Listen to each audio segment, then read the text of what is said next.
गणेश चतुर्थी व्रत कथा। नमस्कार भाइयों बहनों, जय माँ गायत्री। आप सभी का मेरे YouTube चैनल शुभकर माही अष्टो में स्वागत है। आज के इस वीडियो में सुनते हैं गणेश चतुर्थी व्रत कथा। आप सभी से अनुरोध है, अगर आप मेरे चैनल पर पहली बार आए हैं तो प्लीज हमारे चैनल को सब्सक्राइब, वीडियो को लाइक और वीडियो को ज्यादा से ज्यादा शेयर अवश्य करें, ताकि आपके साथ साथ आपके अपने भी इस कथा का लाभ ले सकें। पौराणिक कथा के अनुसार स्कंद कुमार कहते हैं कि समस्त ऋषियों, आप लोग पुराण में वर्णित मंगलदायिनी कथा को सुनिए, जिसमें भगवान श्री गणेश के व्रत के महात्म का वर्णन किया गया है। हे द्विजवरों, जिस समय पांडु पुत्रों को वनवास हुआ, वे सब धर्म परायण और भगवान कृष्ण की उपासना करते थे। एक समय की बात है कि अपनी इच्छा से भ्रमण करते हुए व्यास जी उन लोगों की कुटिया पर पहुंच गए। व्यास जी को देखकर सभी करवद्ध हो गए, उनके सम्मुख खड़े हो गए और कहने लगे, आपके दर्शन करके हम लोग धन्य हो गए और साथ ही हमारी कुटिया भी धन्य हो गई। आज आपके दर्शन से हमारा जीवन धन्य हुआ। आज हम लोगों का सब कुछ सफल हुआ, क्योंकि आज हम लोगों ने आपके दर्शन प्राप्त किए हैं। आपके दर्शन मात्र से कष्टों का निवारण हो जाता है। आपने मेरी कुटिया में पदार्पण किया है, अतः हम लोग आपका स्वागत करते हैं।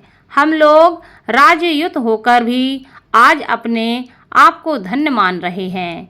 ऐसा कहकर पांचों पांडव, भीमसेन, युधिष्ठिर, अर्जुन, नकुल और सहदेव उन्हें प्रणाम करके उनके सामने खड़े हो गए। पाद, अर्घ्य, आचमन और आसन प्रदान करके द्रौपदी ने हाथ जोड़कर उनसे कहना प्रारंभ किया, हे मुनिवर, मैं राजरानी होकर भी दुर्योधन की भरी सभा में केस पकड़कर अपमानित हुई और वनवासिनी बनाई गई। अब मैं क्या उपाय करूं जिससे हमारे सभी क्लेशों का शमन हो जाए तथा हमारे शत्रुओं की पराजय हो जाए। इस प्रकार युधिष्ठिर द्रौपदी के संकट नाशक उपाय पूछने पर सर्वज्ञ व्यास जी ने कृपा पूर्वक उन्हें उपाय बताया। हे महाराज, इस प्रकार संपूर्ण विश्व में आपके जैसा कोई दूसरा धर्मात्मा नहीं है।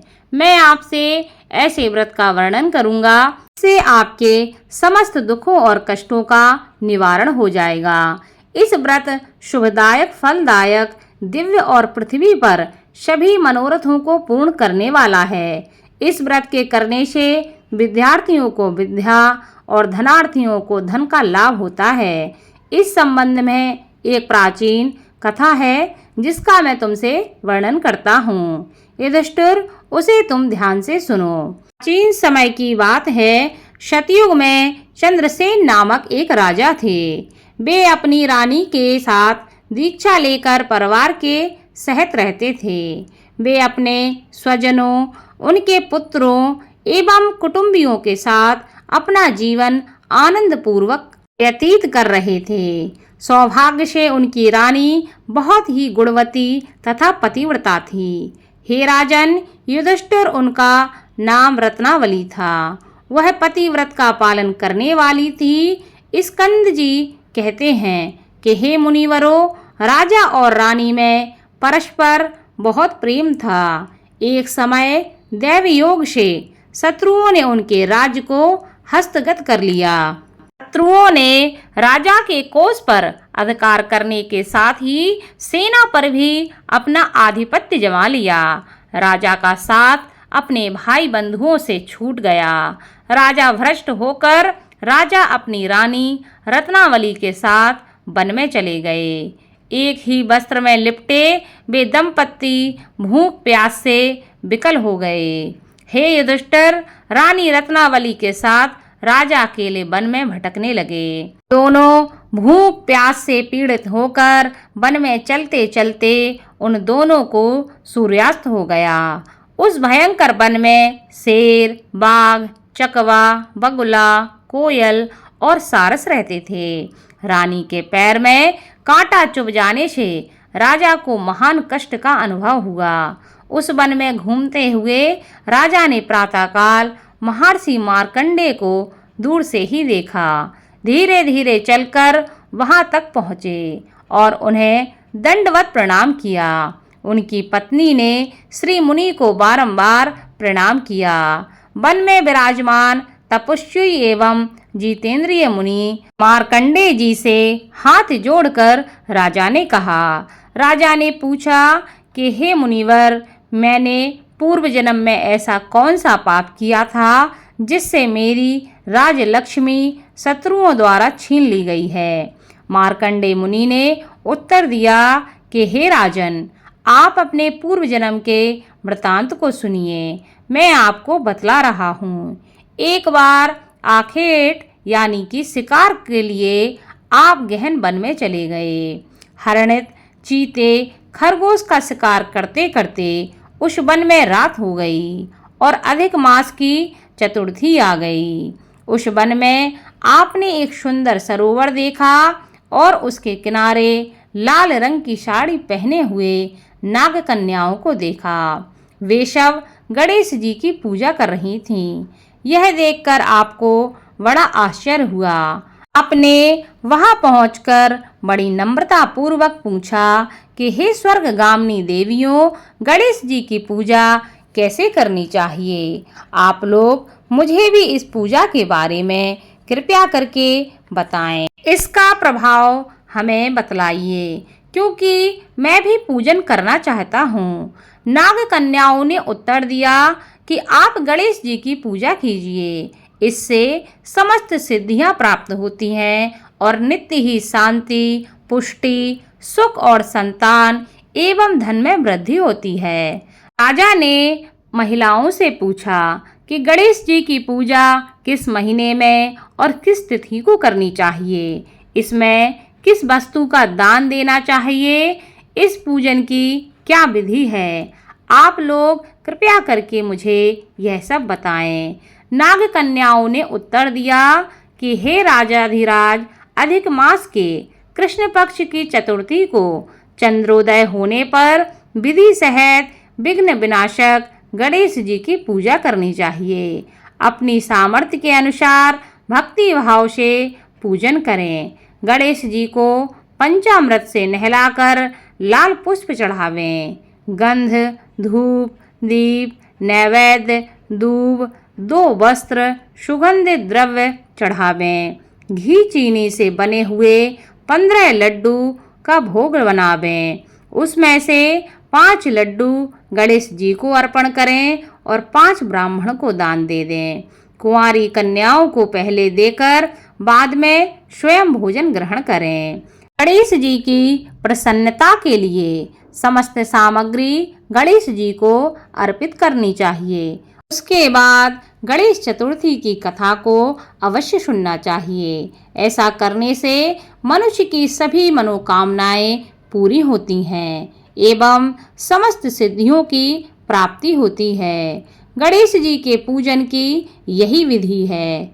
नाग कन्याओं की बातें सुनकर राजा ने उन्हें बारंबार नमस्कार किया।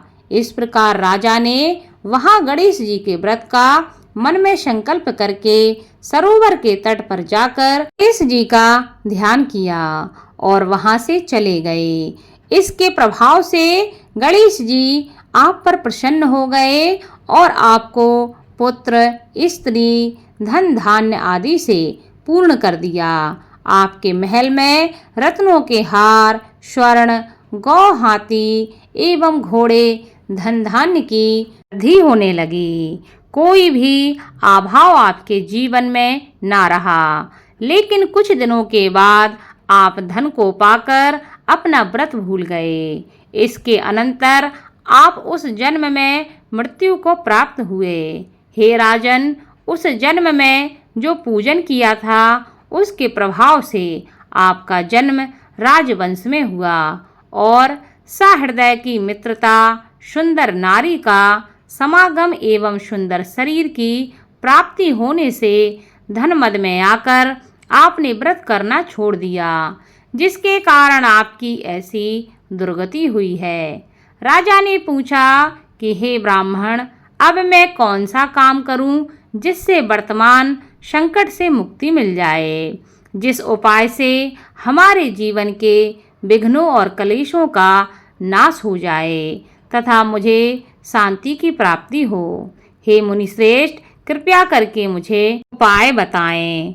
मार्कंडेय मुनि ने कहा कि हे महाराज, पूर्वोक्त रीति से आप गणेश जी की पूजा कीजिए और संकटनाशन गणेश जी के व्रत को कीजिए।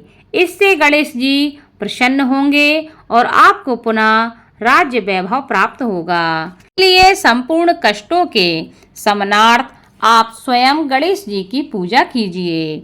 व्यास जी कहते हैं कि मार्कंडेय जी की बात सुनकर राजा ने उन्हें प्रणाम किया और अपने भवन को लौट गए।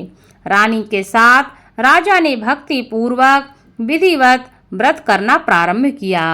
व्रत के करने से उनके शत्रुओं का नाश हुआ। उन्होंने अपना खोया हुआ राज्य पुनः प्राप्त किया। गणेश जी की पूजा करने से सभी वस्तुएं सुलभ ही हो जाती हैं और सभी कार्यों में सफलता मिलने लगती है। स्कंद कुमार जी कहते हैं कि व्यास जी के वचन सुनकर महाराज युधिष्ठिर ने हाथ जोड़कर उनसे फिर से पूछा। युधिष्ठिर ने कहा कि हे कष्टों को दूर करने वाले महर्षि, इस चतुर्थी के व्रत की विधि बतलाइए। किस नाम से, किस मास में, किस प्रकार से गणेश जी की पूजा करनी चाहिए, तब इस व्रत में किस चीज का आहार ग्रहण करना चाहिए, कृपया करके हमारा मार्गदर्शन करें।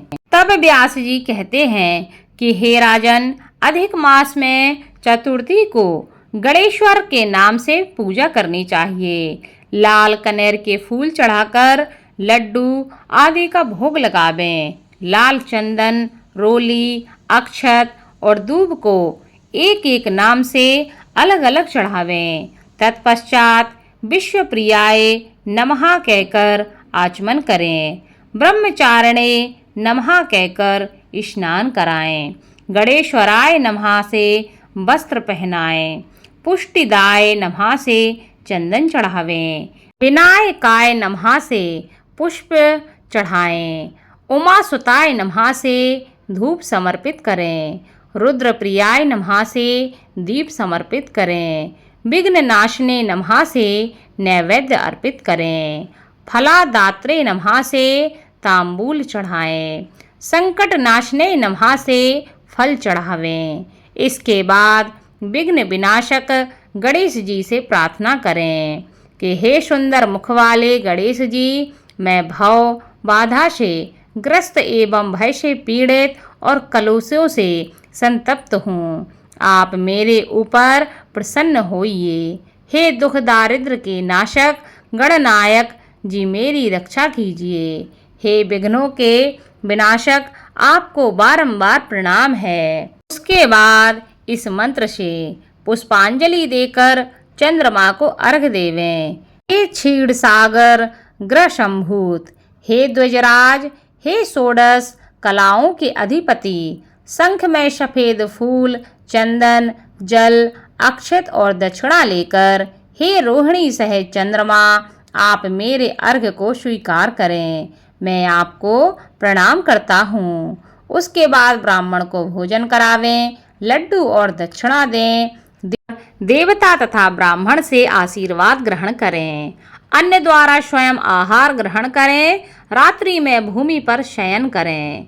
लालच विहीन होकर क्रोध से दूर रहें। हर महीने गणेश जी की प्रसन्नता के लिए निम्न व्रत करें।